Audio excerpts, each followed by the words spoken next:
What up, FIFA Tears? It's B-Rad, and welcome to another episode of the 3 for Tears podcast from the FSB creators, where today, obviously, I am back. I am no longer the northern beautiful man that you've seen previously, for those that watch on YouTube, and I can't do a northern accent for those on the podcast, so I won't even try. But I am back this week with, obviously, Luke and Mers. How are you guys doing? Not too bad. You don't want to do like a Sean Bean accent or anything like that. Good Well, old like Sheffield. the Yorkshire tea advert. Yeah, so... Do it for Yorkshire! Yeah, it seems like a long kind of swoop, doesn't it, from Game of Thrones to being the face of Yorkshire tea. To being hung off the top of the thing in that James Bond film. Yeah, true. Yeah, it was so many other Trevelyan, things wasn't he? that he's Yeah, died in. Yeah, Trevelyan. and he was. I think he was Sharp back in the day as well. He had a TV show called Sharp. So, yeah. But hey, how you guys doing? You all good? Yeah, I'm all good. Yeah, I'm doing alright.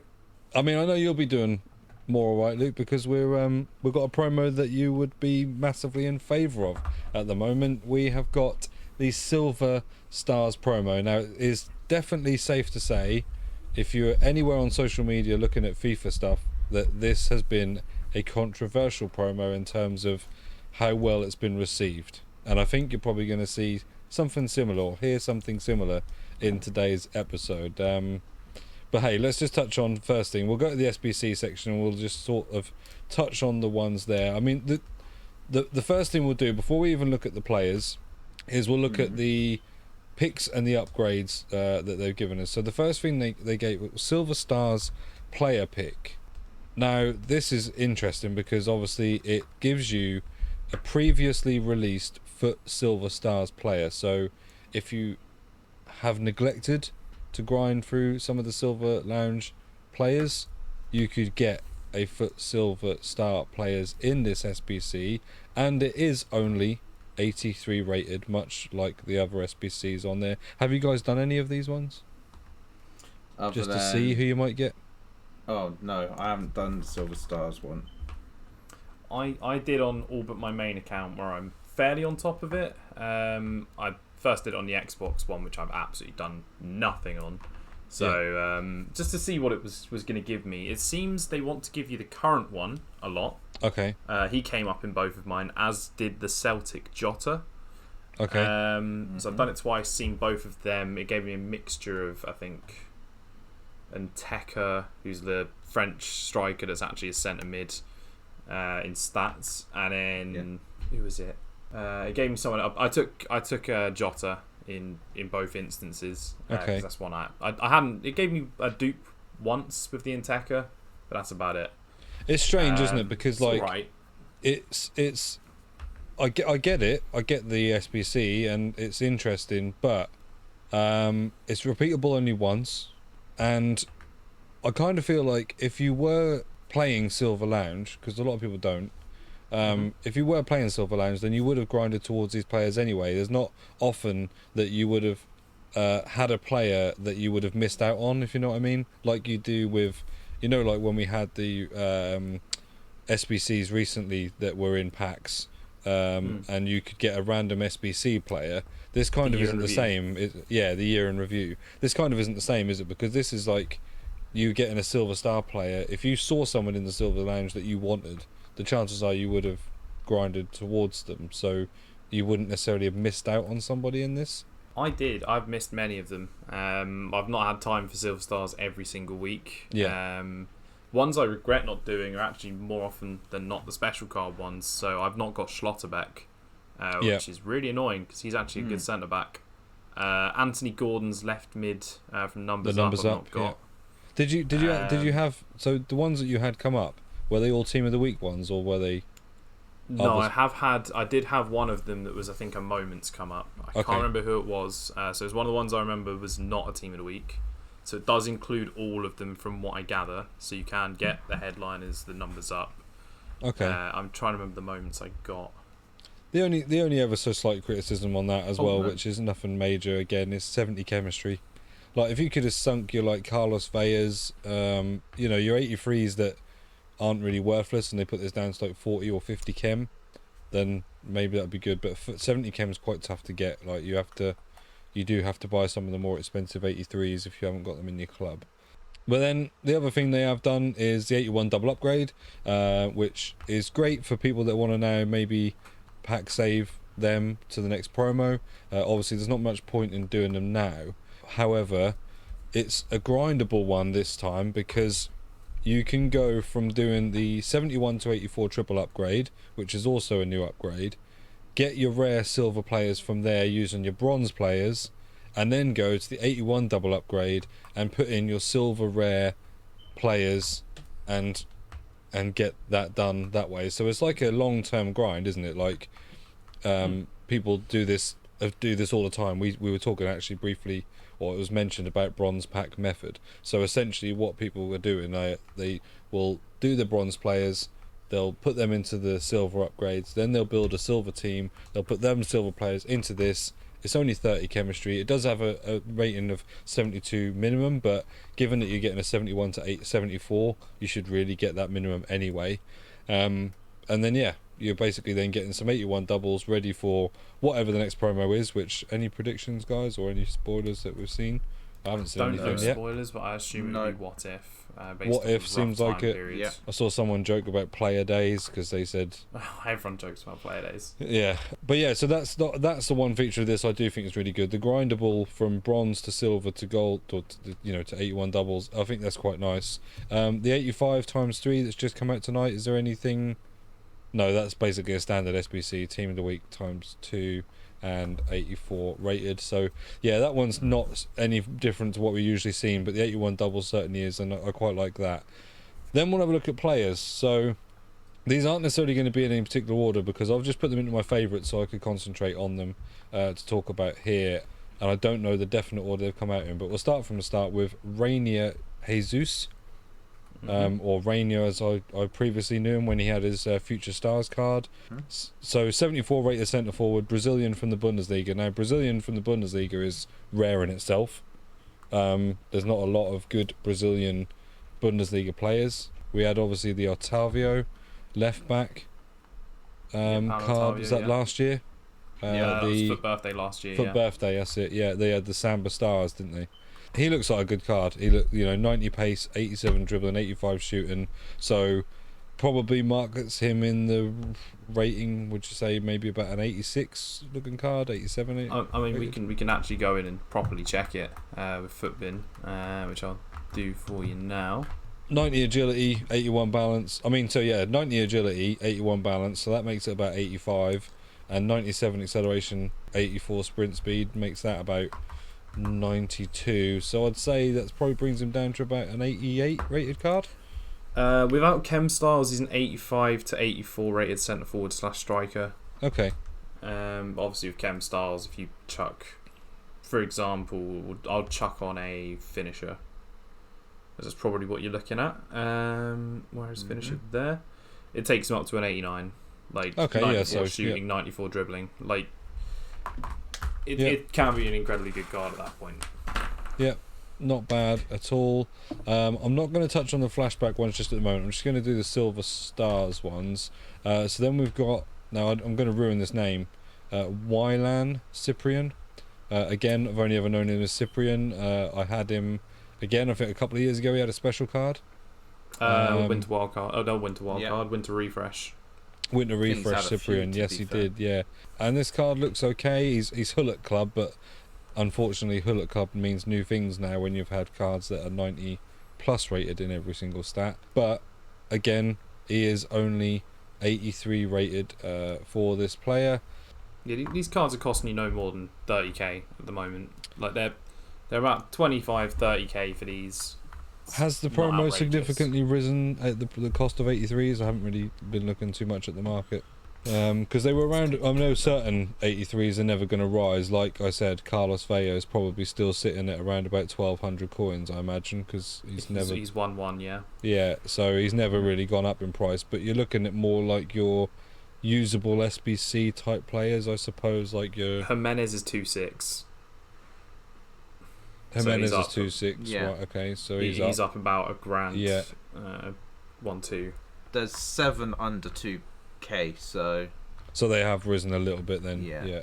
Yeah. So it has boosted them a bit, but like Luke says, even for 11 players of that kind of 2.5, 2.7 price, yeah, you're looking at around about 30k. So it's not a breaking the bank. And then you've got this Harrison Marcellin, a French centre back, because it wouldn't be a promo without a French centre back in it.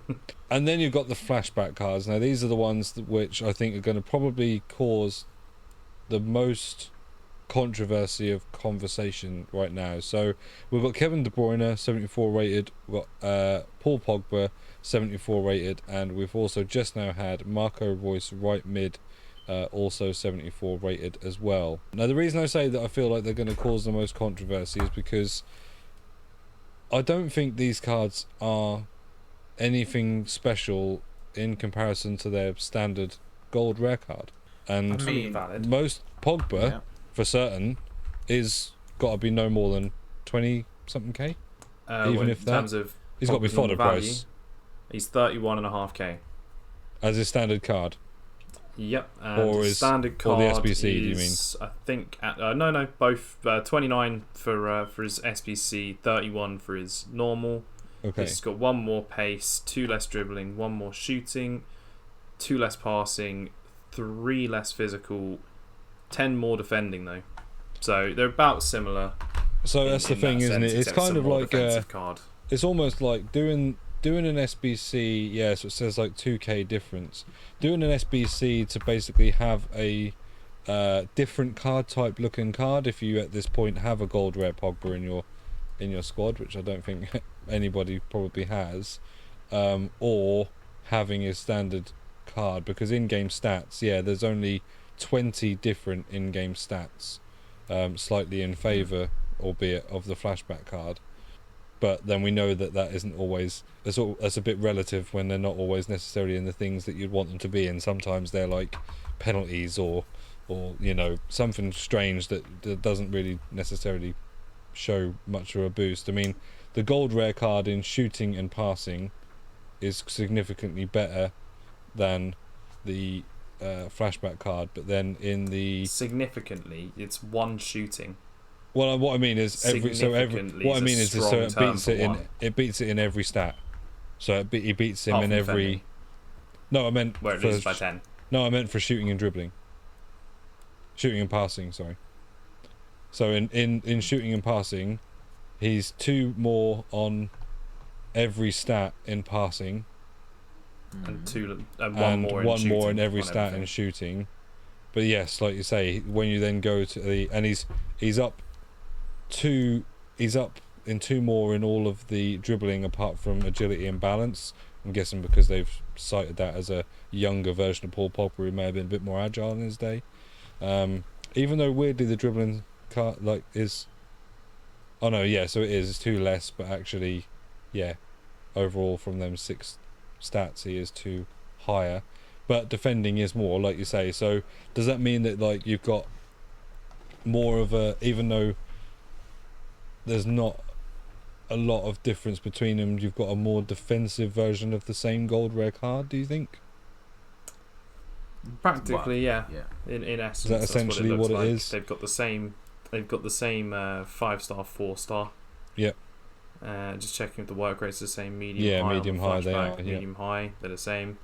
Yeah, it's just a more fun sort of version that people can use in a game mode where card and Pogba's stats will actually be a lot more appreciated and a lot better. All the same traits as well. So it's not like they've you know, changed anything in terms of making him any different in his traits for being older or younger, etc. Kevin De Bruyne as well, I'm sure is probably going to look almost, very similar. Has in-game stats of 9 more on his flashback card. Which is and surprising because the only thing that he's actually got more of De His Bruyne pace. on the flashback's pace. Yeah. So it must just mean that the pace is significantly higher. It's 4. And it's only 4 and 4, isn't it? So that means he's got it in other Oh no, sorry, stats. ignore that. I was You're reading it as 2, 3, 4, 6 instead of 2, 2, 4, 6. So no, gold rare De Bruyne Okay. is significantly better than the flashback card. But then for However, a 91 at 71k, exactly, when it's you get this for 70k, 26, yeah. you're expecting that. Yeah. And it's a case, I suppose it's also a case like how different do they play in game? Have you used any of the new cards yet, and do you notice any difference to any of their other cards if you have got a comparison? I've not tried KDB much this year, but the one in Silver Stars still pings long shots for fun.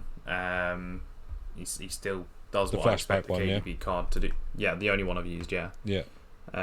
He still pings them for fun, which is really all you can ask for from a KDB card. Obviously, it's for the price. They're not just going to gift wrap one that's better than a 91. No. That would be outrageous, and people would be jumping the shark at how incredible this promo is if they're making things better than the normal cards naturally. Yeah. The Royce one's an interesting one today, with it only being about 12k.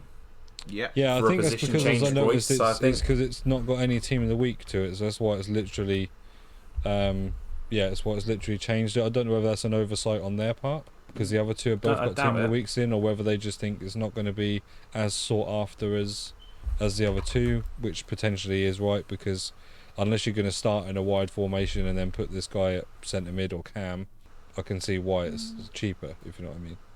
Well, the other two are Premier League players as well. Which is true as well. Yeah, the Premier League Premier League tax does definitely play a part. I think if it was a League One player as well. Did you say they had team of the weeks in? Did you say? Yeah. So the Pogba doesn't have a team of the week in. Does he It's not? an 83. Oh, he's an 83. So was it just? Royce is an 82.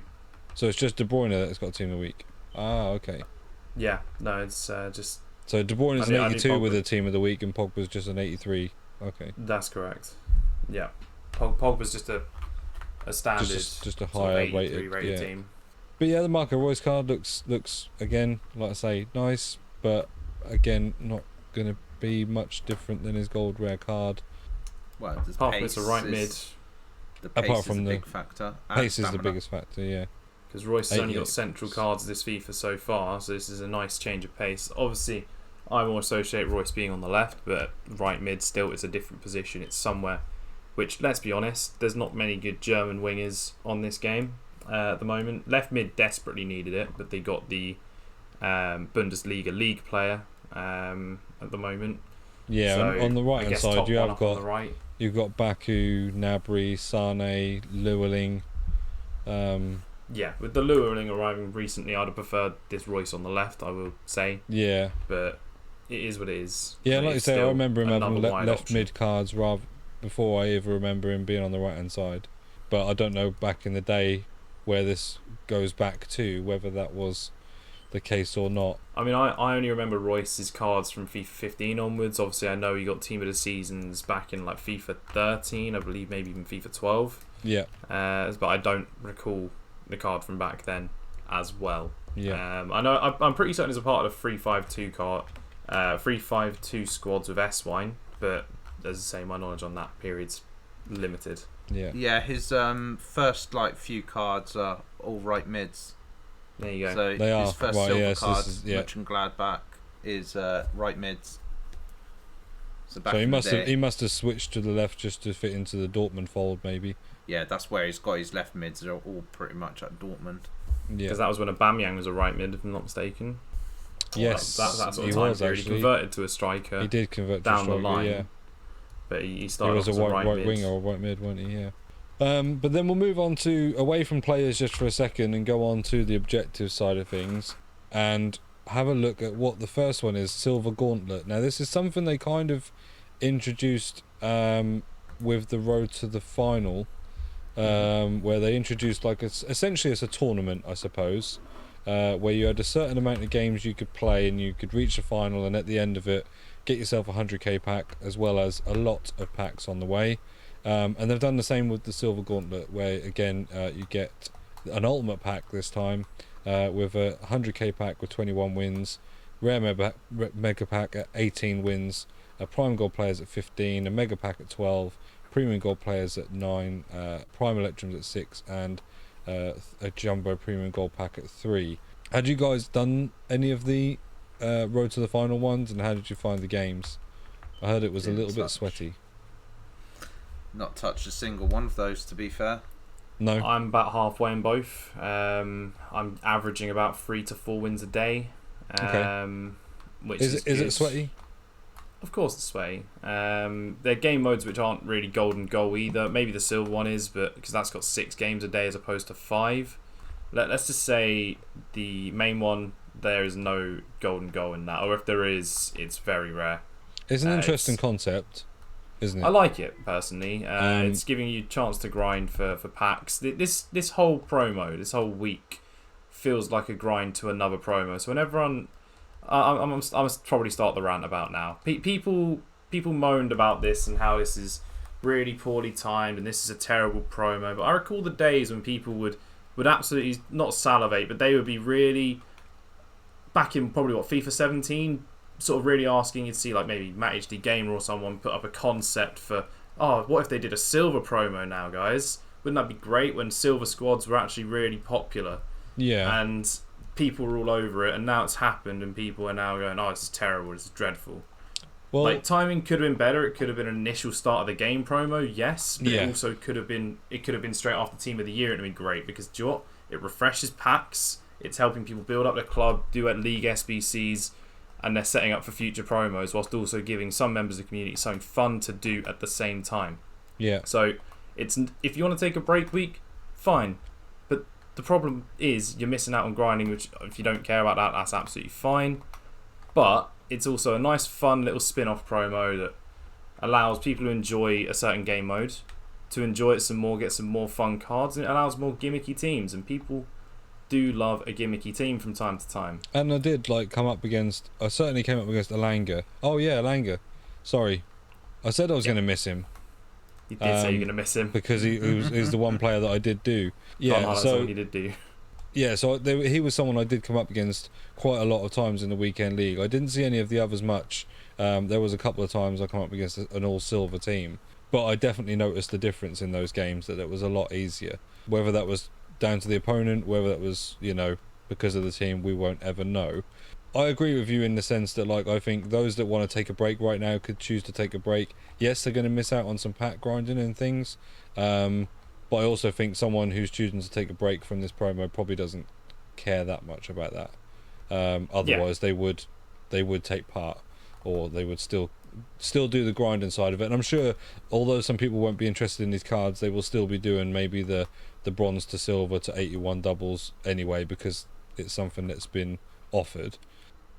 Or even to League SBCs. It doesn't even have to be because remember, Premier League SBC requires 7 silver to bronzes, and there are a lot of Premier League silvers coming out of these 71 to 74s. Yeah, because I suppose lower leagues players will probably not even be as high as that rating, will they?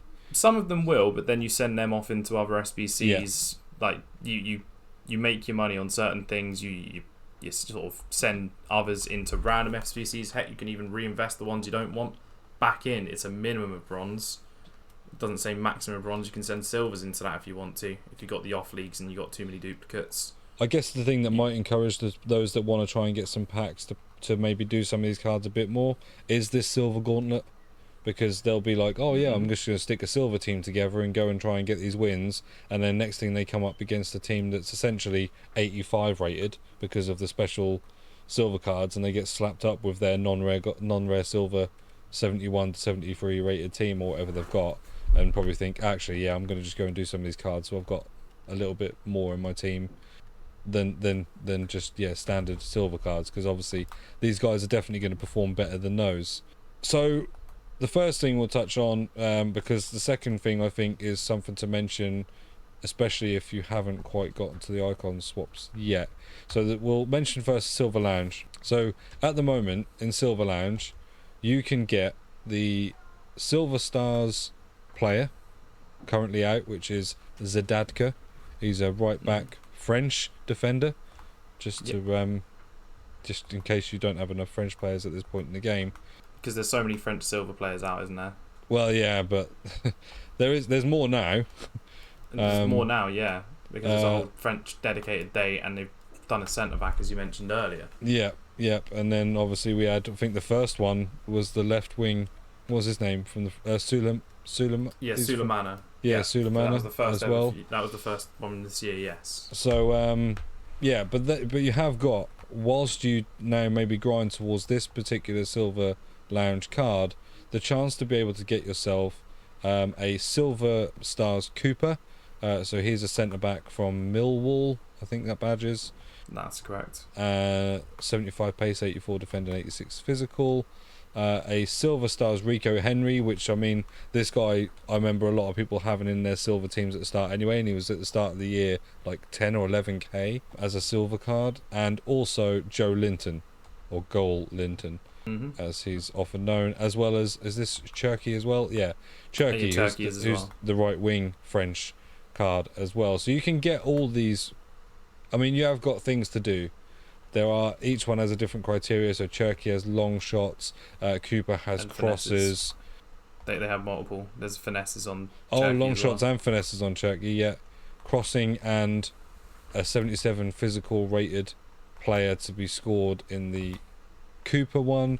Rico Henry has got assist 10 goals and scored in 5 separate matches using a player with 82 pace. So essentially, already you need an 82 paced striker with more than 77 physical. Would probably give you the best. Which is just Ren, yeah. Which is just That yeah. should So do yeah, that. if you go and do the SBC, you've got one there. And then Goal Linton scoring 5 separate and assist 8, which assist 10 was already in one of them anyway. So you can get most of these done. Hopefully In one go, and there's more to come out. Bear in mind, so obviously we don't know what's coming out. Well, without looking at the leaks, I haven't seen them. What's coming out on Tuesday, Wednesday, Thursday, but there'll be ones added to this. yeah, because they've only given like So- I noticed it's like a name, haven't they? So like Monday was Powerhouse, Tuesday is Silver Foxes. Well, okay, this is going into bits I don't know. So Oh right, so if you look on the news, I don't know if you're on your console now, but if you look at the news page, Then I'll see the then rest of them. it says Monday Powerhouse, Tuesday Silver Foxes, and Wednesday is Two Footed. So I guess on Wednesday we're going to get some 5-star weak foot players. Or some really dirty tacklers. Or some people that are renowned for red cards. Joey I Barton out hope of it's retirement flashback yeah. card. I hope it's 5-star weak foot players, because that will definitely It should like, be. No, appeal more. I'm just taking the mic. Silver It's surely gonna be Foxes. I mean, 5-star. I hope it's not just going to be a team full of Leicester players, but who knows? It's gonna be old. It's gonna be old players. That's what Silver Yeah, it's Fox got is. to be old timers. It could potentially So- be. So we're so you looking for never like know. like a David Silver flashback card would be. would That's be a interesting. possibility. My mind instantly went to Barack Yilmaz. But Yilmaz, obviously, there's yeah, so yeah. many players it could be. Yeah. You could have flashback version of, but he's already got a special card. Pandev, like it could be a multitude of old players. Heck, yeah, true. Panda. if yeah. Kazu Mura hadn't already got a card, I'd Big say Kazu Zlatan. Mura. Zlatan, yeah. See, Surely There's, he's there's a- many opportunities of what they Surely, could do surely here. Zlatan's a shoe in for this. Well, you say that. He's already got a special card. He at the has moment. got So it, yeah, there's so he many has players that already have special cards that are Dani old. So as I say, Alves. Danny Alves is a legitimate shout. That would be a good shout, because actually he hasn't. But then got a people card. would moan that my flashback Danny Alves is silver and I want him gold. He needs to make my team. I want to Yeah, perfect but- link him to Coutinho. But if they realise that generally, like we said, these are like 84, 85 rated cards anyway. Plus, once you stick a chem style on them, they're more than that. Then yeah, people could look past that. I'm sure. I'm sure they won't. So then sure next- they won't. the next part we've got is for those that haven't done icon swaps yet, and I think a lot of people have already done it, which is a little bit of a shame. Although you can still get all these guys done in one lot of games anyway. But you can now, in your silver objectives for doing icon swaps, also get yourselves a Silver Stars Malqui, a Silver Stars Leech, and a Silver Stars Tales Magno, or Magno, if you don't pronounce that G. So we've got a Brazilian left mid there from MLS, centre back, is that from Bochum? That is from Boschum, yes. Bochum, yeah, and then right back from Malqui. Bochum, who have been upsetting some teams recently, I think. But they did lose this week. They did lose this week, yeah. Yeah, Spoilers. and so actually you can, again, you've got other things to do. So with Malqui, there's assist 6 goals with a through ball, score 2 goals per match using a midfielder. So there's a bit more things that you kind of want to write these down on like a whiteboard like we do, to try and help us. But yeah, you might want to do these just so you've got a prompt when you're actually in the game, because obviously you can pause squad battles, which is the beauty of it, to just kind of try and pay attention to your objectives. But with Leach, you've got to score 4 outside the box and assist 6 with players with 82 pace minimum. And on Magno, you've got 3 headers and assist 8 goals. Now they're all professional difficulty, but obviously squad battles you've got to do on world class. However, you can just go in and make sure you get these ones done with your 80 rated teams with low chem, or even lower than that. I think there's some that are like 67 rated with like 50 chem, aren't there, every now and then. Yeah, so let's we've sort of touched on everything that's there and available now, so let's kind of talk about it and see what we think individually about the promo itself. Yeah, Mers, you first. You've barely said anything for these 35 minutes. Yeah, so my opinion on this promo is I'm very much on the fence, I would say. Like, I'm not super pro for it like Luke is, and probably not super against it like some of the other people I've been saying, and maybe yourself, Brad. Because it is a nice turn of events, because it isn't a money grab promo as well. You've got to remember this, right? They're not got players in packs. They're not encouraging people to buy FIFA points so that they can go and pack themselves a 1 million coin player. So it is good for that sense. But obviously, it is just fun cards, right? In terms of people with their state of teams at the moment, right? They're not really going out to do these to upgrade their teams. They're going out doing these more just to have a little change of pace, I guess. Have a little bit more of a fun time, rather than necessarily having to go all out with the super OP team or God squads or something like that. But I do feel like probably for a week or two you might see these cards, but I think once the nostalgia of this has worn off, you just won't realistically see them other than in your silver lounges and anything that might require silver players down the line. But I did say what would have been good with this sort of promo is if you made like the FUT champs qualifying like silver only players, like they used to do back in the day, where every now and again with that like FUT champs entry tournament, they had like a criteria, like you could only use silver players, or you had to use like a player team capped at the tournaments. Yeah. So that would have been nice, because then that would give you the opportunity of actually having another reason to maybe go out and do these cards, so that you had that better squad for that requirement if they ever brought in. But knowing EA, I doubt they will do that sort of thing again. But it would be nice if they did. Like fully commit to the promo, like all over it, basically. Yeah, I mean, I think that would cause more hostility towards the promo, if I'm being honest. If you told someone you can't qualify for champs without doing all this, I'm sure you'd see more outrage than anything else, personally. Like, some people go, oh yeah, they've committed to the promo, fair enough. And then you see other people go, what the hell's this? Why do I have... I'm ready for Weekend League. Why does someone who's done it last week not need to do it at all? But now I've waited till Friday for some reason, like I always do. I've now got to jump through some hoops with some silver teams that I've never done. Like, I've obviously done them, but someone who's not invested in Silver Stars or not cared about it all year now suddenly has to jump through a hoop to get into Weekend League. So it would be a nice gimmick for most people to be like, oh yeah, no, there's a use for these. There's a legitimate use for these from every now and then. Other people are going to go, well, I didn't care and now it's going to cost me, and they're going to feel aggrieved. Yeah, I do see that side of it, because like because of the qualification now, like obviously you get auto qualification if you did a certain, certain level of FUT champs the week before, but those that didn't get to play, like for whatever reason, or played and didn't get enough points, then have to go and suddenly get silver players or do some of these cards. I could see where, like you say, it might be met with even more hostility than this promo is already receiving. You don't get auto qualification. You don't get auto qualification. That's about sense. You get the points obviously to do the qualification, but you don't get automatically qualified for the following FUT champs. You still have to do qualifying. You still have to do your 4 what. wins. Yeah. Yeah. You still have to do them.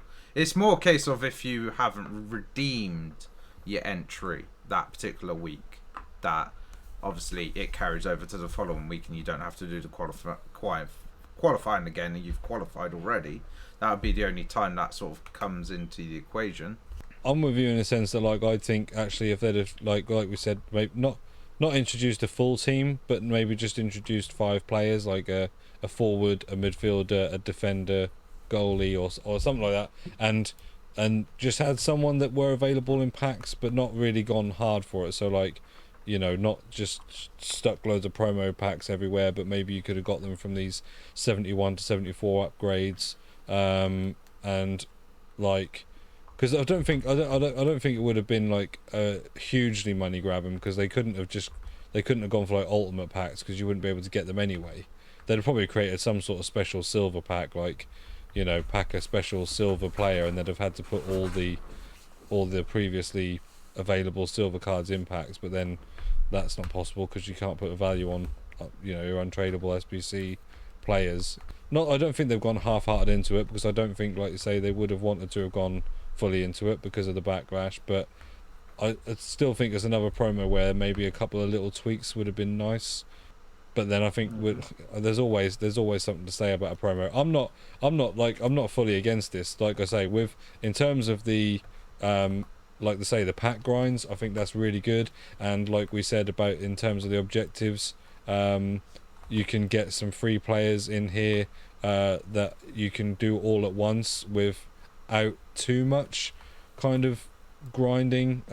Like I say, with the squad battles ones, you can get 3 silver players there as well. You're doing your icon swaps, because if you're going to do your icon swaps anyway, then you kind of aren't really losing out anything. The only thing I don't think is, like I say, with these flashback silver cards, I just don't think that they to me are anything that special, because they're just, like I say, almost not that much different to their gold rare. That's it. Yeah, as I say, this is a fun promo. It's one that doesn't need to be taken too seriously. Obviously, I'm a fan of it because I do play Silver Stars. I do use silver teams in Weekend League. It's the second time I've done it. I didn't have time to fully do it this week. I ended up stopping at rank 7 with about 13 games left. Yeah. Like, you can do well with silvers, obviously. Like, but my proper full-on standpoint is the only thing they could have done really to make this promo better in terms of anything is if they moved it to, and not even saying the first promo of the year like some extreme people going, oh, this will be a fun promo, first one of the year. If they moved this even a couple weeks, if they moved this to in place of where Future Stars was, if this was straight after Team of the Year, you're telling me people would not be unhappy with refreshing packs just in time for most people's favourite promo, Future Stars, then this would be a nice welcome refresh. Because you're refreshing packs for a popular promo whilst also having a nice little fun laid back time outside of Team of the Year where people have just blown their load on packs. Do you think as well that kind of makes sense as well? Like a Silver Stars before Future Stars? Because it's kind of like most Silver Stars are, or do tend to be, young players that are going to be good in the future. Or certainly like a lot of them are. So it would have actually been quite a nice lead on in terms of linking the promos. Yeah, I get that. But the other thing we did... Another time actually could have been after, in my opinion, basically after a big pack promo is where I think this could be really useful. If they position this, if people were complaining, they're not relevant, they're too early, too late, sorry, not too early. Yeah. But if people are complaining about that, then just shoehorn it in after signature signings. Who cared about Fire and Ice? If you replace Fire and Ice with silvers, who cares? Yeah. It's December where people are still going to probably be okay and not throw their toys out the pram completely. And go, oh my god, it's nearly March and they're releasing a silver promo. Yeah. What are EA doing? Are they on crack? No. Yeah. There might be some people that are still like that. It's like, why is this not? why is this not the there may be some September people October at EA promo? that are on crack. Listen, not everyone's from Birmingham. yeah. I'm surprised actually. I'm surprised there is not a Birmingham player to be seen yet in this promo. I know. Millwall's the closest they've got. Yeah, I'm waiting for if it's going to be the powerhouse or the fives. Maybe he's waiting for the Powerhouse 5-star today, weak isn't foot, and he's just going to boost all of the Birmingham team to 5-star weak foot. Just check. Is there anyone got a 5-star weak foot at Birmingham? No, just boost them to 5-star. They'll boost them, won't they? Yeah, they'll all be boosted. No, but the people are naturally surely going to have good weak foot, and it's just boosting their actual stats outside of it would be what I'd think they're doing here. No, I reckon they're going to boost because all the weak stuff's foots. to do with previously most of these players that have got ones are relevant to their day, so they didn't suddenly make we're doing a French day, we're not going to make the French player, we're going to have someone who's previously French and go for an Algerian. They're following the brief. Yeah, for but the speedy day they didn't just go this guy's slow, I think there's probably less to be said about giving someone just going to give them people who've already got a good weak foot but now have stats to somewhat back it up. That's what I think it's going to be. That's personally my take. I could be wrong. I think this is a lot more acceptable to change someone's weak foot than it is to change their nation. No, I know, but my point here is they're following the brief. So if they call it a weak foot thing and then suddenly they give it to someone who's got a 2-star weak foot gets upgraded, it's like, well, they're not really someone that's got a good weak foot. It's not relevant. Yeah. If you upgrade someone who's crap, who's got crap stats with good weak foot, then they back up those stats and it actually looks relevant. Yeah. Rather than just being, I feel like giving this person a card. We'll claim it's under weak foot. That's like giving someone a flashback card for Adidas boots. Like, who the hell does that? Yeah. Yeah, who does, EA? Come on. We know Morata's not getting it for anything else, to be fair. I think I can see them boosting some. I reckon there's going to be a boost in a 5-star weak foot, but we will find out. Was that Tuesday? Was that Wednesday? I can't remember. I think it was Wednesday. Wednesday. So the only thing that we did sort of to finalise on this promo, the only thing we did notice, we obviously said about people having like time off or a week off in this period. It actually is definitely going to hinder them more when it comes to other promos, because we said managerial masterpiece is one of the other places where you get your objective cards done, and it means now if you haven't done any of these boosted kind of 74 rated cards, you're going to see them a hell of a lot in managerial masterpiece, because there's no cap for silver players. There's just cap for 73 and below. 73. Yeah, so you're going to see these 74 rated cards in there instead of coming up against your non-rare golds and lower rated gold rares, 76s, 77s. So in that sense, managerial masterpiece for those that decide to have a break right now is definitely going to be tougher. True, but how many people who are bothering to do something like managerial masterpiece are not going to be bothering with this? If they're already doing that, they're going to realise already they're going to be using silver star players most likely, because they're better statted than most of the non-rares they're being forced to use outside of, say, one big player that they're allowed to have. Pretty much, like they'll put players in that will make sense. So they'll probably already be doing this. Is my point. Potentially, I think I've probably done more. Well, I know I have. I've definitely done more from managerial masterpiece than I've done from silver stars this year. Me personally, I know I don't get to play the game that much, but I have only done 2 silver stars players, and that was like Sulemana in the first week and Olsen, who I think may have even been the second week, and then I stopped. He was the second week. So yeah, so that was where I was at with my keeping up with playing Silver Lounge. Well, I'm shocked because managerial masterpiece 30 games. Like, I'm shocked you commit to doing 30 games instead of. But I think it's just for the caliber like of player 5. of getting like a player who is potentially going to fit in your squad, and maybe for a while, I guess.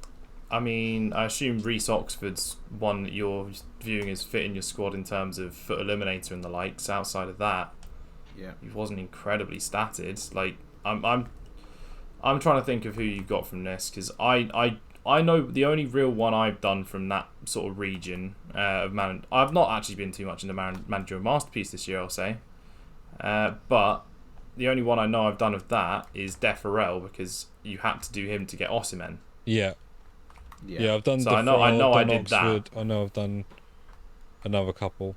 I haven't even touched a single game of Managerial Masterpiece myself. I tried to get the Manquillo done as a part. I've touched it because that's getting Chalobah done on accounts, but outside of being forced to do that for Chalobah, not much really towards it. Just not for me. Like there's, I grind way too many things already that I've been getting burnt out. I'm not going to suddenly play an extra, depending on if it's golden goal or not, 30 games for the 30 goals you need, plus long shots on most of them, because they leave in tricky ones like long shots or score 2 in one game to try and stop golden goal happening or to prolong the games. So you got a lot more gimmicky things and more hoops to jump through than, say, a Silver Lounge. And that, I suppose, is the difference in terms of how you feel about the promos and also spending your time on the game, because obviously you've done a lot more Silver Stars and Silver Lounge than I have, as opposed to Managerial Masterpiece. I mean, to be fair, it also gives you XP for, because I obviously try and hunt level 30s as soon as possible. By the way, vid hopefully coming up midweek on that.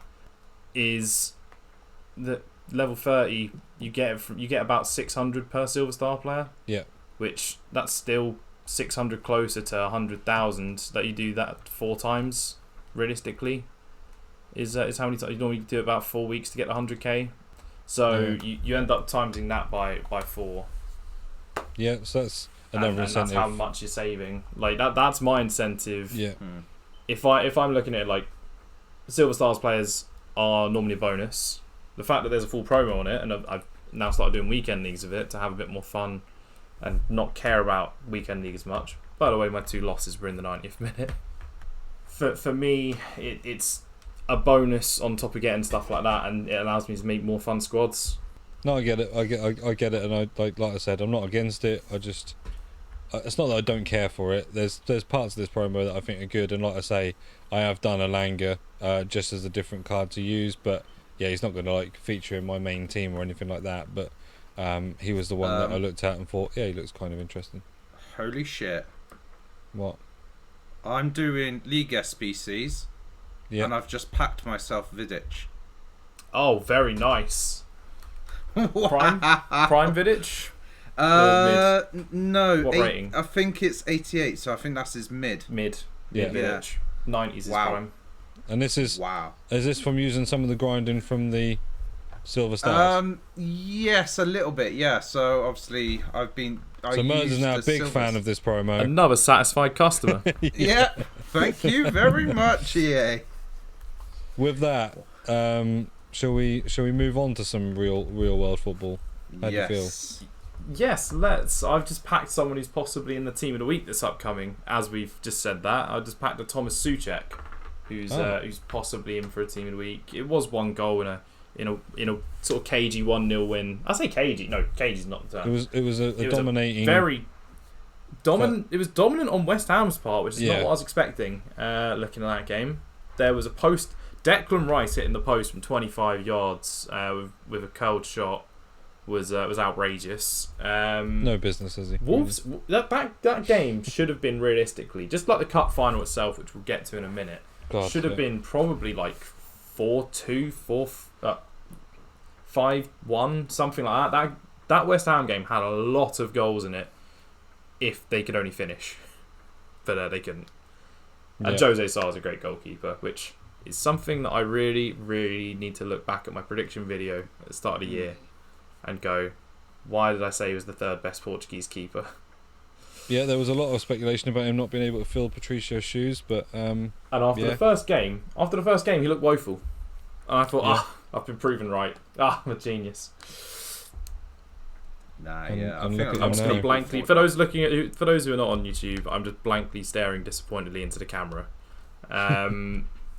But yeah, there's definitely been some good performers. It's been a nice bounce back week for me, which is always good. A nice comfortable 4-0 win. I can tell you someone who won't be in the team of the week, and I'm sure Brad can tell you their name as well. Stuart Dallas. Wow. That man. What the hell? It's like how to describe what he did. What he did was he, like I said, like I posted, he proved that 4-star weak foot on FIFA is not actually true. any, and I'm going to say any professional footballer, when they've skinned the keeper, I don't care. He was, 40 yards out. I don't care. They're shooting there because there's no one at that goal. No, I don't think he shoots from there. If even we're getting within 25 yards, he's still how an far open did goal. he have before that? I want to see if this actual Dallas miss is on. Let me just search Dallas bottle job on YouTube and see if it comes up. I mean, to be fair, you're probably going to find someone from Texas. Because basically, like, there must have been a time for like however many seconds it took for the defender to get back to give him any chance of actually. So, Sessegnon was not even on the line fully. He was sort of jostling towards the line slowly as he got more and more close. Oh, actually, so it does come up. Ben Davies Fans genuinely comes from out baffled at Stuart Dallas's awful miss. Why didn't he shoot earlier? Right, let's have a little look at this then. I don't know. Have you seen this, Mers? No, I haven't. Have you not? Oh This my is- god! this right, is okay, criminal. I it's only a recommend you 1 minute watch video, this. so bear with us, people. I'm just going to link this over to Mers, so he can just watch it now. But essentially, Let me get. you need to see at what point you think he should have shot here, because he definitely. It was a lot sooner than when What he I even will makes say- the area. Right, here we go. So What I will say two- for those who aren't seeing this or haven't seen this, Lloris loses the ball just outside the halfway sort of centre circle. Yeah. He tries to pass it with his weak foot. You can tell he's got a one-star weak foot right foot. Passes it at Dallas. Dallas then takes the ball. Yep. Lloris tries to handball it, 3-0 up, which is interesting. Yeah, just interesting to get Um, yourself sent off for no reason. Yeah, in a game that's dead and buried near enough. But Dallas has then started jogging forwards with the ball. He has an open goal. Keeps jogging. Sessegnon gets towards the line. Still keeps going. Trying to get onto his other foot finally. And then by the time he's finally made up his mind to shoot, Ben Davies has come from out of nowhere. But to be fair, anyone could have come from out of nowhere with the amount of time it was. Mhm. He had the chance to square it to Rodrigo even, if he really felt like he wasn't up to this shot. And it was just too much for him.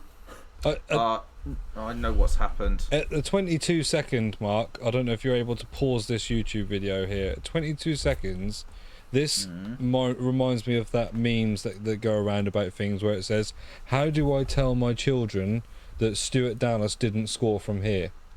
Because they had a similar Yeah, I thing know with what like you mean. Werner when he was like 4 yards out and he put it over the bar, didn't he, earlier in the year?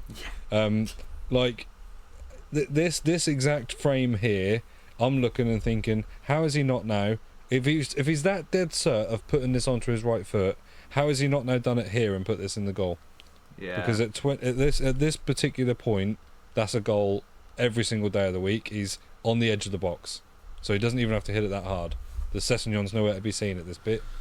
But even so, yeah, it's incredible that I don't know whether he was just caught up in. I don't know. Caught up in the moment of a home loss 3-0. Caught up in the It got moment to of him. just in his Maybe head he didn't want saying, Bielsa to keep his job. No, it was input delay. He was spamming the shoot button, but it wasn't going. Sorry, he had about 500 ping. yeah, You know, you see someone walk down the pitch and they're just walking out of play because they can't control their players running in a straight line. That's that's what's probably happened it. Yeah. I mean, the thing that all I can think is that going through his head at that moment was, don't bottle this, don't bottle this, don't bottle this, and that is what has ended up in him inevitably bottling it. I think he was mainly saying don't miss. Like, 'cause, I mean, he was bottling it the whole time he didn't shoot. But just Yeah, don't he miss. was. Don't Yeah, miss. he Get was. close enough. Where do It's I the- think I can score from? It's the worst miss I've seen this year. It's we'll get to that later. Mine and probably everyone's worst miss, especially if you're a Chelsea fan. But to cover this team in a week, we've got. I'll run you through the starting 11 and maybe a few sides here.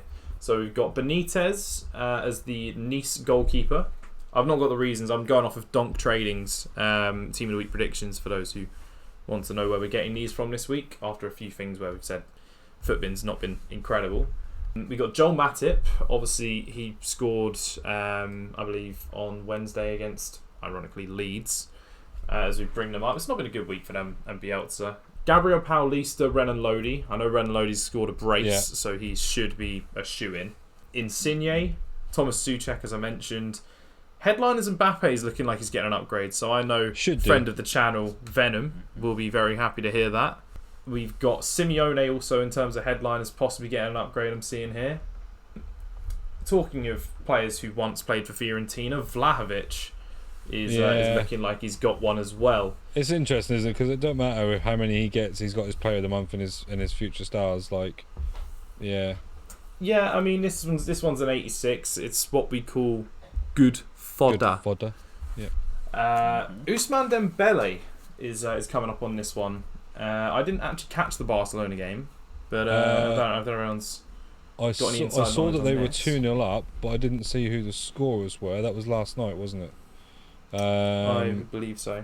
Yeah, because Ousmane Dembele currently rumoured to get an 85 rated. They won 4-0 in the end. Oh, okay. So, super sub ignites the fire in Barca's. Oh, right. So he came on as a sub and scored and assisted.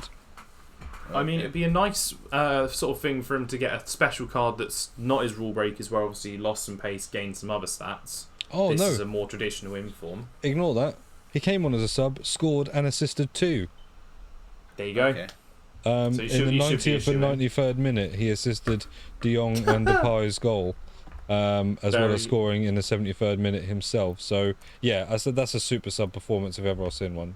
That's worthy. I know this is not someone who's getting an inform, but I know RB Leipzig had some trouble against Bochum. Bochum. Yeah. As we mentioned Bochum earlier, I thought I'd touch back on this.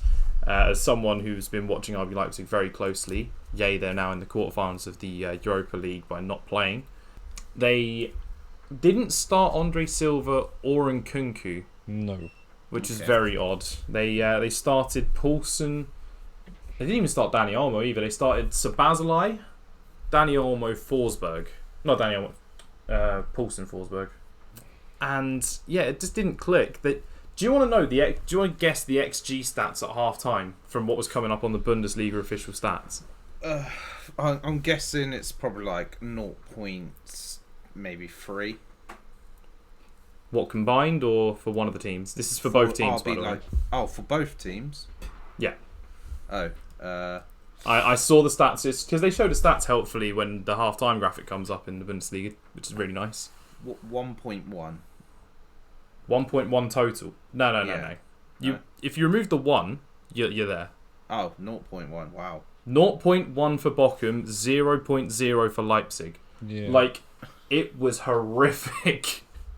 Seeing that half time when I tuned in for 10 minutes between the West Ham game when that went to half time.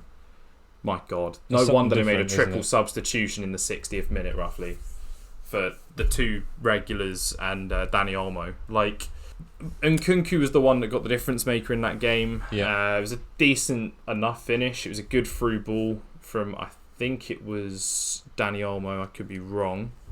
It was a through ball played in. Nkunku's finish from just outside the box. Keeper could do better, honestly.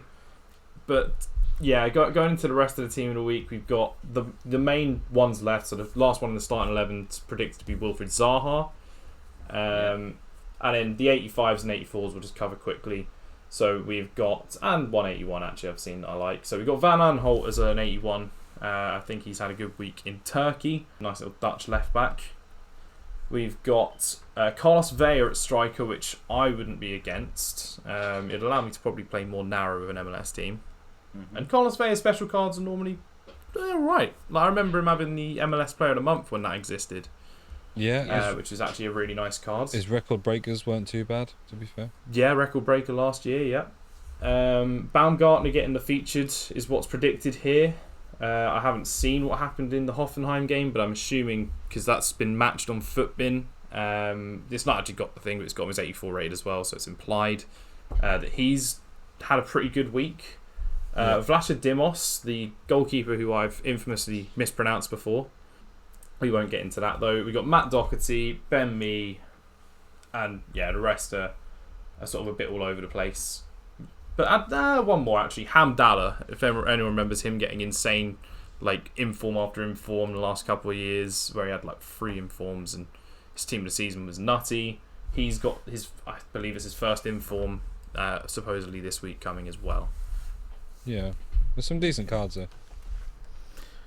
There is, but it's going to mainly be fodder. Now to tackle the best 0-0 I've seen in a long time. What Carabao. a game. As Rory Jennings would say, I believe it's something on the lines of, what a spectacular melody of footballing splendour, or something like that. It was an insanely good game. My brother's mate, actually, have any of you seen the linesman memes, where it's like, the linesman showing up in that game, constantly putting the offside flag up? Because if you haven't, that guy that's actually being memed by holding the flag up in that game is actually one of my brother's mates. Oh. So yeah, we know a Premier League linesman, and he was the linesman for that game. Oh, right, okay. Fun fact. But what a game it was. Yeah. I think that's the final that's probably got the most disallowed goals in history. Yes. Yeah, But it's got to be. the drama throughout, and I'll go straight to the sort of main points. Do you think all those disallowed goals are valid? So the shirt sleeve offside of Lukaku, the Van Dijk blocking of Reece James. I'm trying to think of some of the others. Like, the others are fairly. Those are the two main controversial ones. I always have I a problem with, like you say, so we're talking shirt sleeve. I always have a problem when I don't think it benefits the player's run in terms of an offside, but I understand that the easiest way to stick to a strict rule is to enforce it by basically there being no discrepancy. That being said, like VAR this season, I think has had probably one of its worst seasons in a lot of places. But yeah, I think it's just a shame that, like, when it's not a foot forward, or it's not like their chest forward, and it's like an arm pointing out or things like that, I think that to me baffles me, because they're not gaining anything on the defender. So I think harsh would be the right word, but at the same time, if they want to keep it that if you're in front of them, whether it's your armpit hair or your big toe, it doesn't matter, like it's offside, then they have to do that. That needs to be the standard all round. Unfortunately, the standard seems to dip in depending on which VAR referee. I mean, didn't we have the situation? I don't want to move away from it because we want to keep on the cup final, but we do have the other situation with the VAR for the Man City game, and that was unbelievably outrageous. The worst call I've ever seen ever. So yeah, I think it's a little bit inconsistent, but yeah, I agree that if they are ahead and they're going to call it offside, it has to be the same all the time.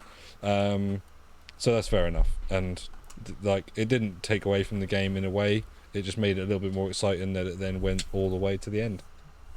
Well, arguably, just to touch on the Man City situation, that was an outrageous handle. As a howler, yeah. But the thing is, those two bits are linked. The offside by the shirt sleeve and the shirt sleeve handball rubbish. Obviously, they were talking about the green area and the red area. So that's what they use for the offside. That's what they use for the handball. They use the same thing of shirt sleeve. So on me on YouTube, you see anything that's here and downwards is a handball. Anything here and above's not. And the same with anything that's on the hand here and down would be classed for, there wouldn't be offside. If it's here and above that's there, it's offside. Because arguably you could, not that I agree with it, but you could say if Lukaku's leaning forward running and his shirt sleeves furthest forward because he's leaning, if you're running standing up, like not leaning at all, then you're not against a standing defender. But the point is, you're then getting more momentum than a defender that's standing there. You are sort of, you could see the argument that it would be a momentum-based argument. Yeah. Like, because you're leaning forward and hence your shirt sleeves further forward than anything else, that would technically be an advantage. So that's why I think they've made that a part of it, which is a weird rule, but we digress from that. Obviously, more with the Van Dijk one. Any thoughts on the Van Dijk interfering with play? Like, because there's comparisons being drawn as it's a less severe version of what Maguire did with Varane's goal the other week. Yeah, again, that's another situation I don't understand. He's not directly affecting play, is he? He's got a hold of the player that would be marking Mane, is the argument they'd make. Yeah. Which he's directly involved in stopping him getting to Mane. Yeah. That's the argument that would be made. Similar situation with Harry Maguire when Varane scored recently, and Harry Maguire stopped one of the defenders who could have possibly gone on to obviously stop Varane from getting a header type situation. And obviously, then they disallowed the goal because it was interfering with play.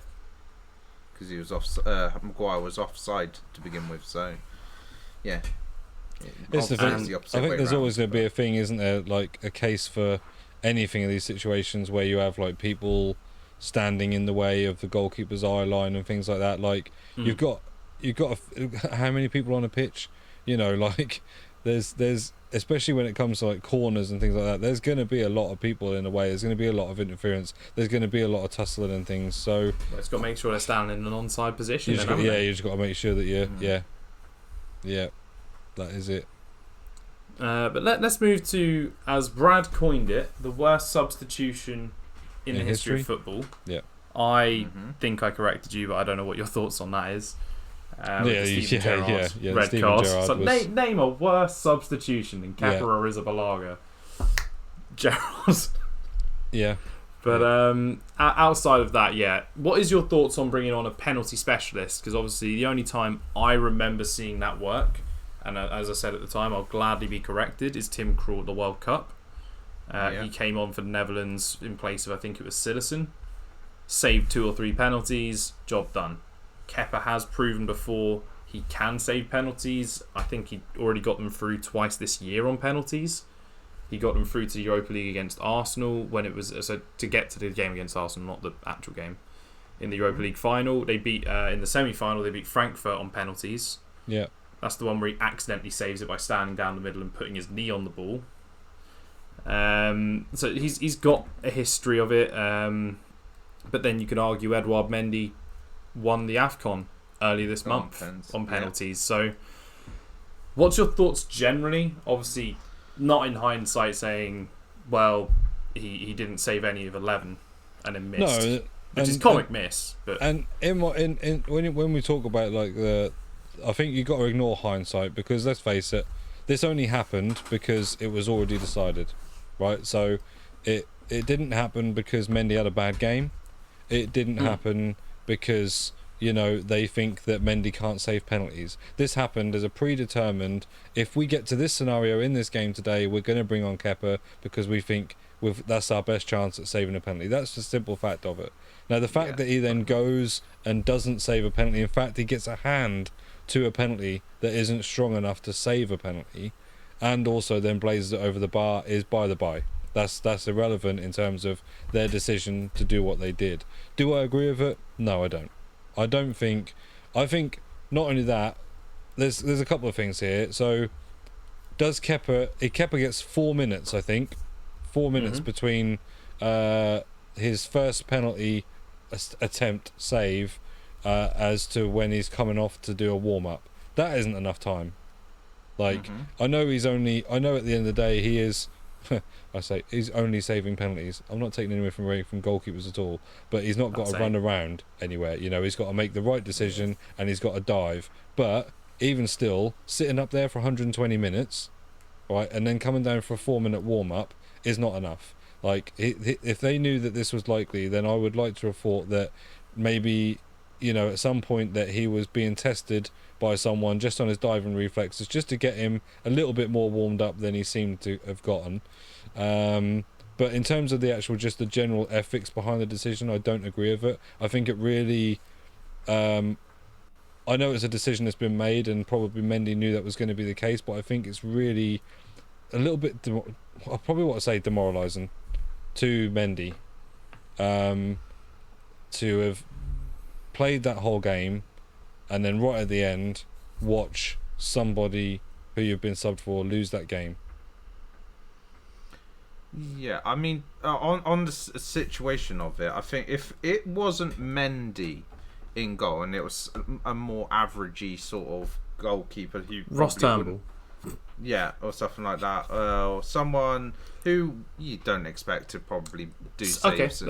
let's say this happened for the Spanish national team as a good example. Not that he's the number 1 goalkeeper and not that he's the number 2 goalkeeper. We're just going to have to ignore Unai David Simon, De Gea, Robert basically. Sanchez. If we put David De Gea in there, do you take David De Gea out of that situation? I know he saved a penalty from Mark Noble this season, but obviously he had the nightmare in the Europa League final. In that situation, you don't take him out, do you? I take him out. No, I would say if you have a good sort of maybe penalty specialist style goalkeeper, yeah, I would sub David De Gea off for them. But Edouard Mendy, as we said, he did it at the AFCON final not that long, like what, less than a month ago. Yeah. And well, he's shown that he can do it in penalty shootout. He's a good goalkeeper as well. He's probably arguably the best goalkeeper in the league at the moment. I don't know, maybe David De Gea at the moment could probably have a shout for that as well. But yeah, I feel in that team it shouldn't have been a sub, but I feel for like maybe some other team that's a good reasonable tactical shout, to be fair. Do you know that? Do you know the issue I have with like what I'm talking about with the demoralising thing is that I feel like you've not, in that decision and the way it actually ended up panning out, you've not just affected the psyche of one goalie, you've affected the psyche of both.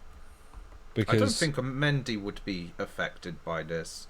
Like, if not? you're a top tier goalkeeper, if you let something like this bother you, then you're probably not really a top tier goalkeeper. I don't see how you can't be affected.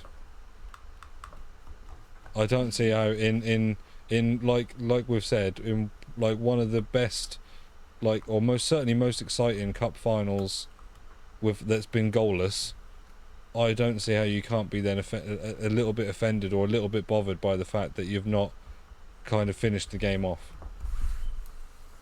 But if it was pre-agreed that's the case, I'm Thomas not Tuchel's saying, smart man, he's not going to suddenly go, based off what I've seen today, Mendy, you're coming off. No. This is something that Mendy would have known going into the game. If it goes to penalties, we're going to bring on Kepa. Yeah. So Mendy knows he's done his job and he just needs Kepa to do his job, which in his case he didn't. Yeah. But yeah, it's no biggie. Like, it's. I'm not saying he doesn't know that's the decision. I'm just saying I don't think it does. I don't think it takes away from the fact that you probably still are affected by it. Whether that was the decision or not. I think he's more affected by the lack of silverware from it. I think that's the thing that affects him more. That's the thing he'll care about. Yeah. Is that he's not won a trophy at the end of the day after the performance he gave. That's it. Yeah. Even after, and it's even not if it's down not after to the him. performance he gave. Yeah. If you look at it, and if after his performance he'd have thrown it away and had that stinker that Kepa had, do you know how many people would be saying, "Oh, Kepa's good at penalties"? Do you imagine if Kepa would have been in there, we'd have won that? Yeah. You might have heard the parallel opposite. Like, this is all sort of an amalgamation of what's happened. Some people will say, "Oh yeah, no, you should have left Mendy on." In hindsight, and some people will go, "No." I mean, my brother actually coined something which was actually quite funny at the time, and it actually ended up ringing true, which I laughed so hard when Kepa missed. My brother said about how in the Euros you don't bring on someone for penalties they miss. They miss their penalty if they get brought on late. Rashford and Sancho being the example he's using, and who got brought on just before penalties and took a penalty? Yeah. Kepa. Yeah. It's like that's almost comedic that he pointed that out, and then that's what happened. Yeah, definitely. And I mean, if anybody knows anything about football, did we not all think at that exact moment that was exactly what was going to happen? I mean, I didn't think it was going to be a conversion, but I thought, he's going to hit a weak one that will get saved or something. Yeah. Or he might hit the post. I didn't think. I didn't think he'd have to yell 4 at the crowd. Not with how good Kelleher's penalty was, by the way.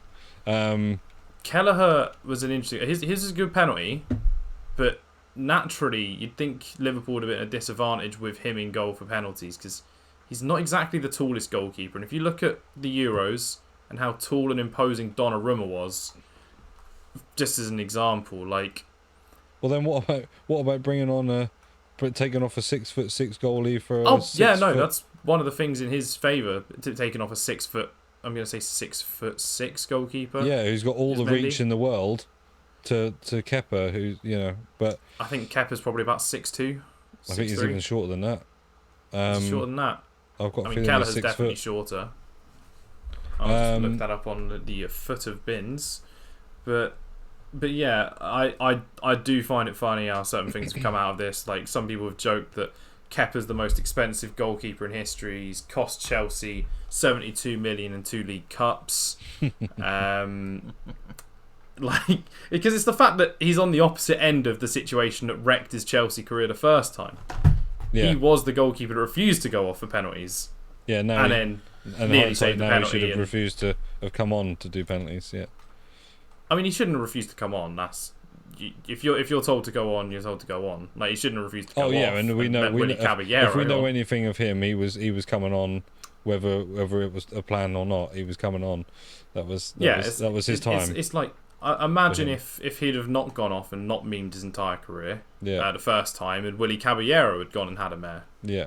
And then people would be saying the same thing about him then. Yeah. Why are you not trusting this young goalkeeper? Liverpool put all their faith in Kelleher. The only team Mendy was the man of the match in my opinion for that whole final. He pulled off some outrageous saves. Yeah, he did. Yeah. For me, like some of the double save from Keita and Mane, which quickly thoughts on Naby Keita not being sent off because he straight kicks someone in the groin. He did. He did, and it is. Yeah, is it malicious intent? It certainly looks like it. The way, yeah, I don't know. It's another one of these things again where does someone want to affect a big game? Oh, I don't know. I mean, the referee. What I'll say is one thing I don't like about finals, and sue me on this, is what's the difference between a final as a referee? What's the difference between a final and a normal league game? Well, there shouldn't be anything. But it's the difference in giving someone a trophy and not. Whereas I suppose over the span of a year, period the end. Yeah, there shouldn't be a difference. If there is a tackle that should be a yellow card in a normal game, it should be anywhere. Then it should be in a final. Yeah. The referee forgot his cards that match until about and he missed. He completely let Kante wrestle. I'm gonna say Robertson to the floor in the first half. Like he's hugging him round the waist. Almost like trying to do a German suplex. Yeah. Like, there was some outrageous stuff people got away with. The stuff it took to get booked in that game was something. It's like one of them, isn't it, where he knows at the start that he knows there's going to be a physical encounter. He knows that anyway, but there's got to be a point where you set the level for the game in terms of right, I know this is going to be physical, but this is the sort of challenge I'm not going to let you guys get away with. And that's where you draw the line, and then everything follows precedent from there. But like you say, unfortunately, it does seem like they treat things differently when they definitely shouldn't be. Yeah, it normally happens with any final, no matter what. They like doing it. They just don't want to affect the game. But that happens with games. I mean, we look at that Mane second minute situation that we talked about, earlier in the year. Like they don't want to affect games, and that shouldn't be the premise. It should be this is a yellow card, this is a red card. Game. Looking into a Josh Da Silva, obviously against Newcastle, he got sent off after 10-11 minutes. Yeah, it was a 2-0 loss at the end of the day, and I slightly felt bad for Brentford because they had to bring on a man who was not helpful at all. No offence, it's great to see him back in Christian Eriksen, but when you're down to 10 men. You don't need to bring Christian Eriksen on. That's sort of almost a luxury player in that situation. Yeah. Eriksen's a great creative player, but if you're down a man, he's not quite the player you'd want. But considering Thomas Frank said pre-game, Eriksen will play today, Josh Da Silva wrote the funeral for Thomas Frank that day. Yeah. Because he had to still bring on Ericsson, Yeah. despite the situation. Yeah, because Otherwise, you've he's brandished a liar. well, yeah, and because you've promised what is a nice sentimental moment to the fans and to his family and to Christian Eriksen generally, and then you're gonna have to deny it because of someone's error, which they obviously aren't gonna do, are they? So. And it was a blatant red card. Like it was silly decision making. I don't know if you've seen this as well. If you haven't, he's sort of gone it looked like I'm surprised his leg didn't snap. If I'm I'm honest. surprised his leg didn't snap as Like well. when it first lands, it buckles. The intention, I don't know if it was there, but it's definitely endangerment. It looks sort of like he's gone to try and do a turn into the player, secure the ball and defend it. And they said, he's gone over the ball. No, he hasn't gone over the ball. He had no intention of going for the ball. He has gone over the ball intentionally, but not intentionally trying to have the man. Yeah. Like he's stepped over the ball to try and protect the ball, pass it off to someone, but he's just stamped on the guy's... Just stamped on his calf. Calf, ankle sort of an area.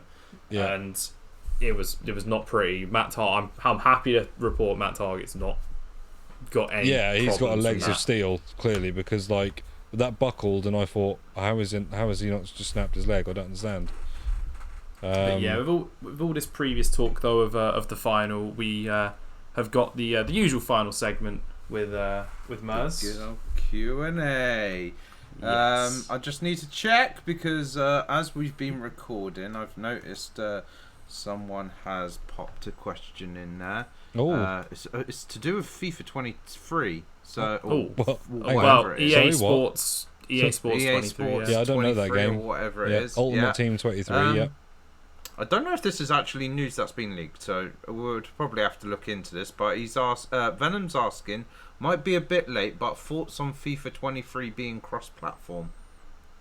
I mean, if it is genuinely the case, that's big. That's big. That is big. If we know one thing, right, and that is that EA love money, then it would make sense that the time where they're going to lose a lot of their rights, the thing to keep people more interested in this game is for it to be cross-platform. So it wouldn't surprise me that 23 would be, or whatever it's going to be called, cross-platform anyway.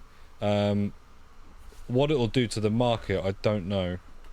Well, yeah, you'd have to combine the markets. So yeah, because it's essentially just means that I guess the market's going to be more flooded, but at the same time, yeah, there's going to be more cards, but it means that it's more fluid then. So I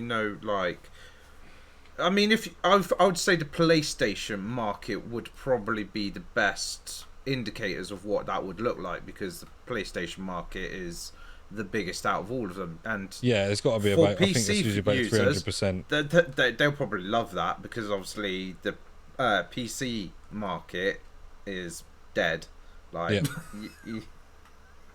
That's just true. It's true. The PC market's always wrong. about 20-30k above whatever player's there, because people aren't opening packs as much.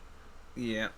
Although for the gameplay side of things, that would make things easy. So this is the thing. This is the thing I'd be more interested in, because, I've played. I don't know. Luke will probably be better suited to say something about this than me, but I've played it on the Xbox this year and on the PlayStation at the start of the year. Now I might even have been pre-goalkeeper patch, right? And I found that there were the Xbox version was a lot worse, in my opinion, gameplay wise, than the PlayStation. I will ask you one question to do with this. Yeah. Yes, I was playing. I was playing on PS4 and Xbox One. You were playing on the PS. You were playing on both past gen consoles. Yes. Okay. Yes, I didn't get my PS5 till the November, so that was, yeah. Then that is the most qualified opinion we probably have, because I mean, it wasn't good for me on Xbox, but obviously I was playing a game that's sort of previous gen, comparing it to, if I played the PS4 version on the PS5, obviously I'd still have the performance of the PS5 to back that up, because I've been fully on that train. Yeah. So the fact that you've got PS4 versus Xbox One comparison, yeah, is interesting. And I did notice a massive difference. So there I then wonder what it's going to be like playing cross gen. But But yeah, I mean, it makes sense to me that it's going to happen, and if it does happen, then I think it's probably, yeah, it's about time, isn't it? We've got a lot of other games, like big games like Warzone and things across platform now, so it seems like the right time to do it. Maybe arguably it should have been done for this one, but it makes sense to do it now as we move what is going to be away from FIFA 22, 23, whatever, and into some sort of new. I think it's probably just going to be focused around Ultimate Team. Let's be honest. It's their money maker, isn't it? So, Rip career mode fans. Yeah, sorry guys. I do think that you are probably not going to see. I think it's going to be focused around this. This is the thing that makes them the most money. In good news though, Football Manager did move to the Xbox and the likes about 2020, 2021 version. So if you do want your career mode style of stuff, that does exist on Football Manager. Which, I mean, I don't know about you guys, I do enjoy a bit of Football Manager from time to time. Funny enough, actually, I've just had a bit of a resurgence. It's not on anything massive, but on my phone, I realised like I had a Football Manager 19 on there that's still on my phone. I thought, I'm just going to resume that, and just seeing that I'm in a season with Crystal Palace, just because they were low in the table, and I want to try and like build up with someone. You thought you could do a better job than Woy. Yeah. Good old Woy Hodgson. So I do have a bit of an interest in that. I've never played career mode on FIFA. Really? Yeah, I've never played it. Have you ever watched the Danny Aaron's video? Oh, I've definitely watched one, and I've seen Mullet Man's. There we go. Yeah, Mullet Man's at least you've career experienced mode, career mode in some shape or form. I don't think I'd have as much fun playing career mode as I would as watching that video. I'm sure you wouldn't, but then you'd probably moan less about the mechanics of the game. So yes, there's I've that heard option. it is a lot. Yeah, generally the game. You wouldn't. Players, I'll tell you what you won't do compared to your weekend league gameplay this weekend. You wouldn't go, this goddamn lag. Yeah, that's true. I did experience a lot of bloody lag this weekend, and I don't know whether you were still in there at the end, but someone came in to the stream right at the end. I missed this. And he basically said, like, so he was a new follower, knew everything, and said like, have you noticed how bad the gameplay is this weekend? And I said, well, I'm not really wanting to tell you like directly. I said, because actually I'm experiencing some lag and some other things because I'm not wired in. I said, but actually, I have noticed that this FUT champ seems to be a lot worse. I did explain that I was playing my last FUT champs at like 2 a.m, not streaming at the same time, although as I did point out to him, I was technically streaming because I was watching the Super Bowl while I was playing my FUT champs.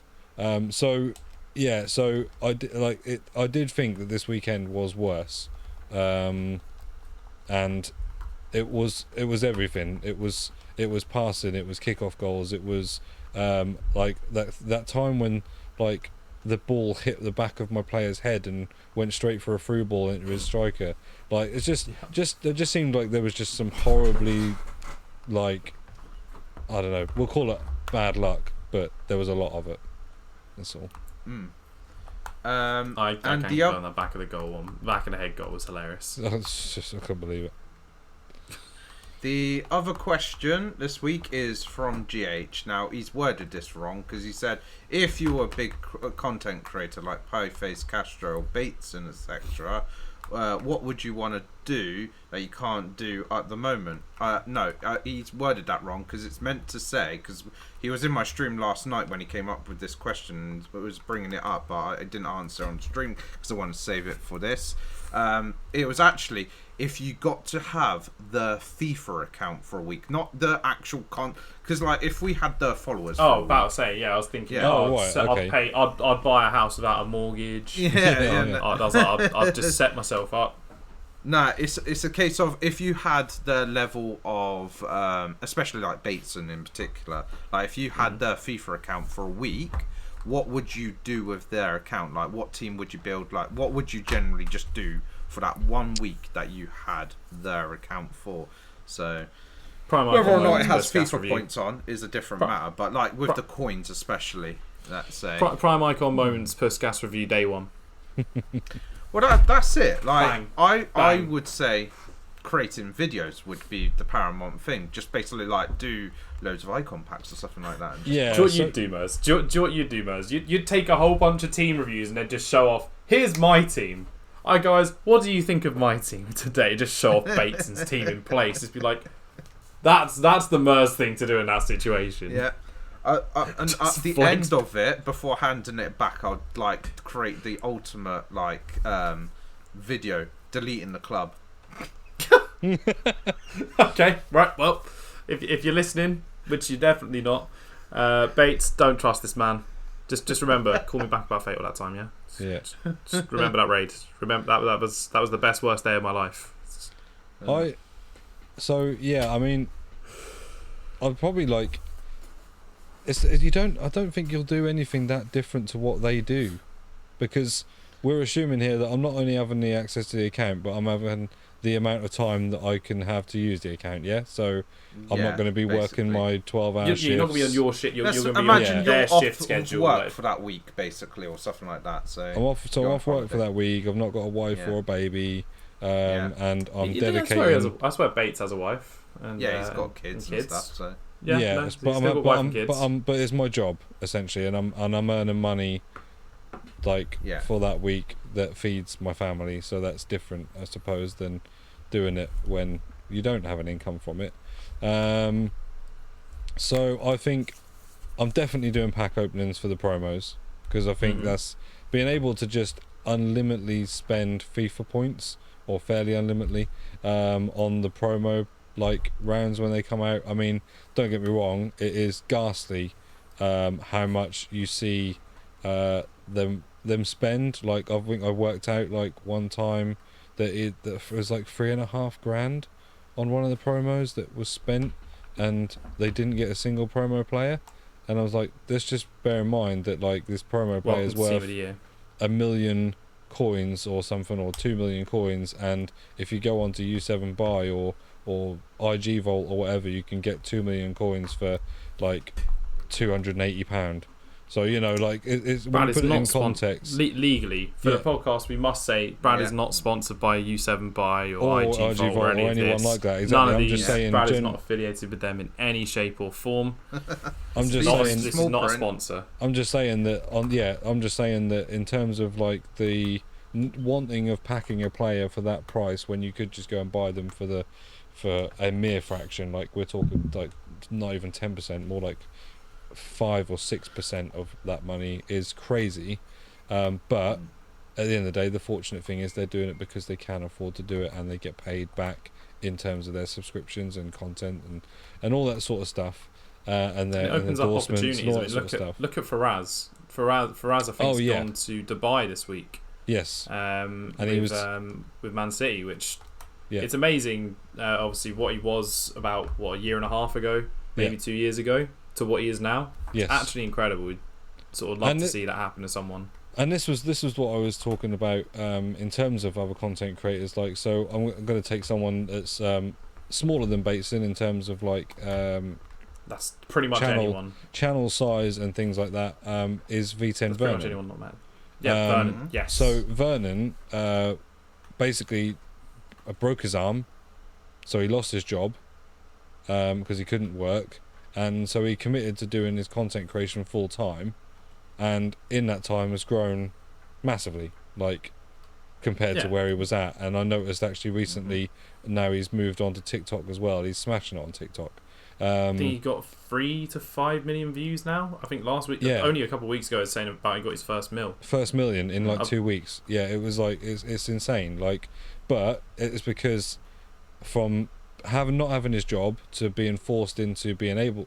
I say forced, don't get me wrong, I'm sure he wasn't, oh no, I've got nothing else to do but content creation. He's like, he's got the time there. He took a gamble, it's paid off. Yeah, he had some time, he took the gamble, he committed to it, it paid off, and it also then meant that he could now build on other platforms, so it can now continue to pay off, because you don't just earn revenue off one, you have to make sure you're as active on all of them as you possibly can be.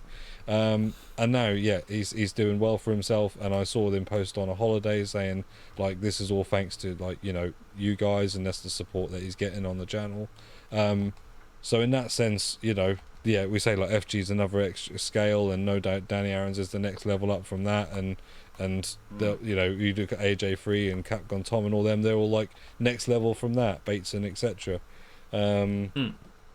So yeah, so the growth is, you know, you can grow and become massive like that. But yeah, anyway, getting back to what I do with the accounts, I pretty much would just, yeah, I'd probably do loads of pack openings, because I can't, you know, spend the money on FIFA points on my own money and my own accounts, and like I'd probably want to like try out more players, because I don't, like, you know, you get a promo where you do get the odd million coin player or 2 million coin player, like, unless you just happen to pack them untradeable, we don't really get to use them unless it's in a draft.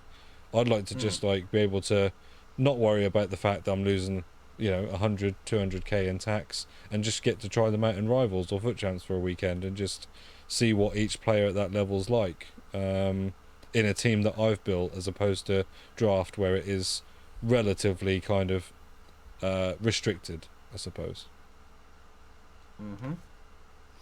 I think yeah, it's just the ability just to have the freedom to do whatever. It's easy. Like I like, even if you didn't have the FIFA points on there, like with Bates and coins, like having, I don't know, 30 million coins, you could just yeah, but he only has that because of the FIFA points, so doesn't he? Okay, yeah, but like relevant.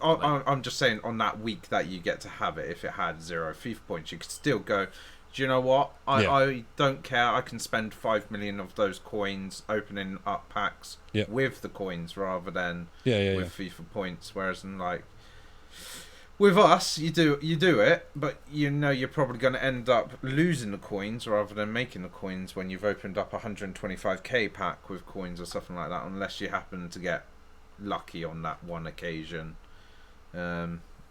But yeah, it would be nice, but obviously it's a dream. I think realistically, we want to get that on our own account though, realistically, so we can do that 24/7. Yeah. I mean, the dream's obviously to make it big, but I mean, honestly, I don't know about you guys. Like, that's more a side thing. Like, if it happens, it happens. Like, we do this. I think you've got to do this because you enjoy it. If we're looking at an end goal here, then I think we're in the wrong business. Yeah. Like, obviously the end goal would be great if that became a job. Brilliant.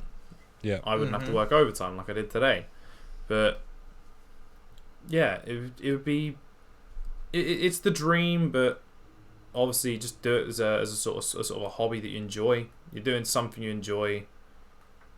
And that is ultimately, if they want to watch it and listen to it. That is ultimately it, and that's the thing to take away. If you're even a small content creator listening to our content and watching our content, like, don't think about trying to make it big. Don't think about numbers, because honestly, all you'll do is really torture yourself. What you need to do is just make sure that what you're doing, you're enjoying, and you know, you're not sacrificing your life to try and do it, because if you put that pressure on you, that'll take away from the enjoyment as well. Look at me in the last month. I had one video go to 3.5k, and then suddenly it was like, I need to set this up. I need to capitalize on this. Yeah. And I'm burnt out. Like, it was a sort of a dawning thing where it's like, well, so what if that doesn't go anywhere? Like, it's enjoyable videos. Like, there's a reason I put so much into the editing most of the time, and that's just because it's something funny. Yeah, you enjoy seeing it, don't you? It makes you laugh. Like, it's why I make us look like idiots on the FSB Back to the Future. Yeah. If it makes, I think that's that thing. If it makes you laugh when you're editing it, then that means you must know that, one, you're creating content that you enjoy, but that you know that someone out there is also going to enjoy. Because if you're laughing about it yourself, the chances are somebody else is laughing with you. So, and that's what it needs to. That's what it's about. Yeah. Unless it's a charitable joke like some of mine. But on that note, though, that is going to be it for this week's episode. Just to inform you guys that listen to this and check out all the other content, we haven't got. We're not going to be having. Say not. Well, don't worry about numbers. Please subscribe. Please subscribe. Please smash Please, the it feeds my children. I've not even got any children, but it feeds my children. Yeah. I'm not really. dear. I'm getting some For nice just growth one anyway, so I'm not subscriber worried. month, Yeah. you can confirm this content creator will be slightly less panicky when looking at numbers. But yeah, we like won't it. be having the draft series this week. We got because Brad is heading off soon, so we haven't got the time to record that. And then we will have Pack to the Future this week, but it is last week's with Lynn. recording basically. Yeah, to make up for the fact that we had a late bonus draft builder last week, and we weren't going to be having as much stuff this week. We've saved the Pack to the Future with Lind for this week's content, so we're not having a whole 2 weeks without it, or a whole week without anything. Yeah, because we want two things it's up. to space it out a bit. Yeah. Plus, also, there's not really anything in packs, and the upgrade SBCs are a bit limited as well this week. So Don't get me that's back another... in this promo debate. Don't get this promo debate starting again. No. Let's say they're good for like Mers has just pointed out for getting Vidic, like they're good for that sort of thing. But for the pack series, like they are a little bit limited on how we want to try and do Pack to the Future. Generally, it needs to be around promos where you can pack a card, and this obviously doesn't have one. So yeah. But yeah, so thank you for listening, everybody, to this episode. And, well, Luke and Brad, thank you for being on this episode. And we'll catch you all in the next episode. Bye-bye, guys. see you guys.